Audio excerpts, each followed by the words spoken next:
got a couple of things here about the role of record labels and the changing, you know, deals that are structured and stuff. But can I just sort of talk a little bit about the manager's role? And what sort of role does a manager play in building the visibility of a new artist to sort of get them noticed? You or me? Well, for me, it can be massive, Mm-hmm. and it can be nothing. It really depends on that person, but it's much more exciting when you've got a dynamic manager that you can sit down and you can talk to openly about what he's done, what he's doing, what you feel you can add to the party. Cerne's partner, James Sandham, I do 3 bands with, and I've never met a more driven man in my life. Doesn't sleep. He's unbelievable, and he's always got something going, and his aesthetic is amazing. He knows all the cool people.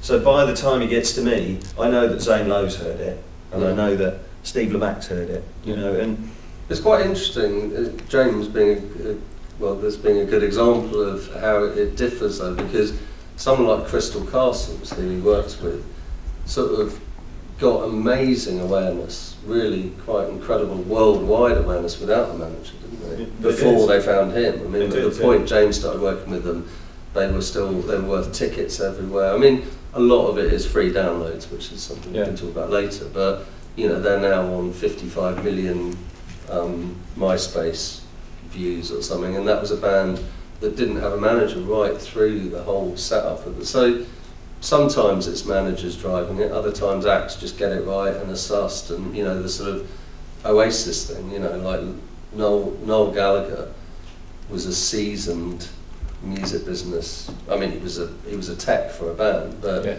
he'd spent years working it out, seeing how things worked. Listening, soaking it. He was very savvy. He was very savvy with the people he worked with early on and how he drove it. And it can come from acts. Other times, someone goes in with a manager who's completely on it and they drive it all. There isn't one route. But yeah. And with managers, though, there seems to, just while we're sticking on this theme for a little while, there seems to be.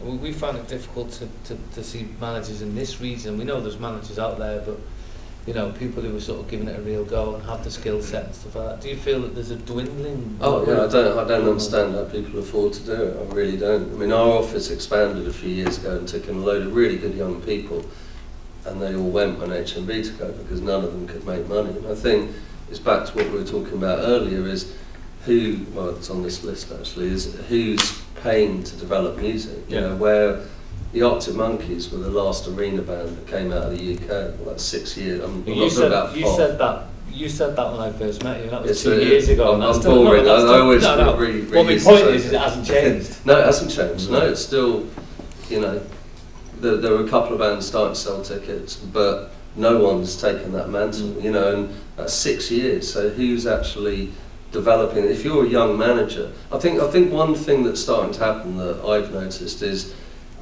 people are doing more and more things. You'll find a young manager who also works at a label, who also works at the rough trade shop. More so, you know, when I was 21 when I became a full-time manager because someone gave my band a deal and I could do it. Well, I mean, how many deals have gone through in the last 2 years? A handful, probably 5 deals, and indie bands that you could afford to give up your job. So I think people are having to multitask, and I think, but equally that's not good for young managers because lots of lawyers who previously would have made plenty of money out of being a lawyer now are starting to multitask, so they want to be managers. So every hot band they take is another band that a 22-year-old kid doesn't get, and there's not many out there. So without being completely depressing and negative, I do think, you know, people should multitask if they're trying. They can't expect to just go straight in and get a hot band and get a huge deal and swan around. Well, on that theme, and it's the next question on my little list here. Not that I'm being formulaic, because I've jumped around quite a lot. Jim, what are the skills now needed? And can you just say there's some sort of what you look for in a manager and what you look for as a manager? When you're interested in a band, and you know, you must come across bands and you think they're a great band, I really want to sign them, but managers, you know, to be quite blunt with a dick. You know what I mean? What sort of skill sets do you look for in a manager? I To be honest, they're normally... Or what are the skills needed by managers to be a good manager, successful manager? They're normally quite manifest when you meet them, depending on where the artist has got to. So I think these days you've got to be extremely entrepreneurial, and I don't even know what that word means really. I think that just means getting busy. But it's got to be in tune with what your band are. So I think if you see, what's a good example? I met the guy who manages that new band, Brother, who I'm not a fan of, but he is a very inspiring young man. He's 20, 21, he's just got it. You can just tell. He's very driven. Well, the manager's 21. Yeah, he's very bright. He was already managing another band, wasn't he? I mean, he's been doing it a couple of years. Yeah, and you know, he knows his way around the business. I don't know how.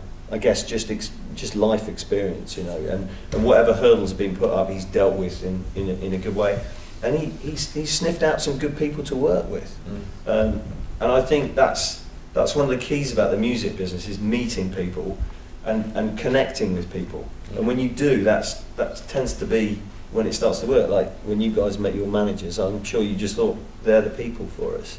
You don't go, I need to see your CV. Or do 10 press-ups. It's word of mouth, isn't it? It is, and you ask around. How did you find your manager? Did they find you, or did you find them? They found us. There was a couple of people. There was Roger Morton, wanted to manage us, and James. I remember meeting him in the Green Man on Berwick Street, and we kind of just weighed up the pros and cons, and we weren't really in any rush. We'd already been offered stuff by, or the first contact had been made with record companies before we started. Did you get a lawyer on board before you locked in your management? Yeah. Who's your lawyer? I should remember, shouldn't I? Long time ago. This is the thing. He broke our guitarist's arm after the NME Awards in 2006. Deliberately? Not if he had any sense. But I forgot his name, to be honest with you. That was the last time I spoke to him, I think. At that point in time, he was a very important player in the whole thing. Yeah. And it's funny how people, the roles of people completely changed. Like now, it's embarrassing. So I remember we didn't thank him on our first LP, and I think he was a bit annoyed. But we didn't thank anybody who got paid.